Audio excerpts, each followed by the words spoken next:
கறிக்கோழி வளர்ப்பு, கூலி உயர்வு உள்ளிட்ட 11 அம்ச கோரிக்கைகளை வலியுறுத்தி சென்னையில் கறிக்கோழி பண்ணை விவசாயிகள் உண்ணாவிரத போராட்டத்தில் ஈடுபட்டனர்.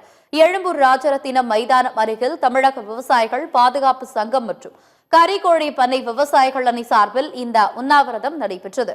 இதில் கறிக்கோழி வளர்ப்பு கூலியாக கிலோவுக்கு 15 ரூபாய் வழங்க வேண்டும், கட்டணமில்லாத உரிமை மின்சாரம் நலவாரியம் அமைக்க வேண்டும் போன்ற கோரிக்கைகள் வலியுறுத்தப்பட்டன.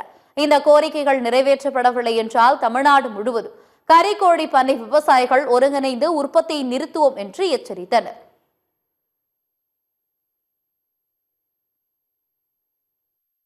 மேலும் கறிக்கோழி பண்ணை என்பது விவசாயத்தோடு இணைந்த தொழில் அரசாங்கமே அறிவித்திருக்கிறது. ஆனால் வேளாண்மைக்கு வழங்கக்கூடிய அந்த உரிமை மின்சாரத்தை போல கட்டணமில்லாத மின்சாரத்தை இதுவரை வழங்கவே இல்லை. எனவே கட்டணமில்லாத உரிமை மின்சாரத்தை இங்கு வழங்க வேண்டும். குறைந்தபட்ச கூலியாக விவசாயிகளுக்கு வளர்ப்பு கூலியாக ரூபாய் 15 வழங்க வேண்டும். உலகத்திலேயே இல்லாத ஒரு மோசமான ஒரு சுரண்டல் முறையான எஃப்சிஆர் என்கிற முறையை ரத்து செய்ய வேண்டும் என்ற 10 கோரிக்கைகளை வலியுறுத்தி இன்று நாங்கள் கவனஈர்ப்பு ஆர்ப்பாட்டத்தில் ஈடுபட்டுக் கொண்டிருக்கிறோம்.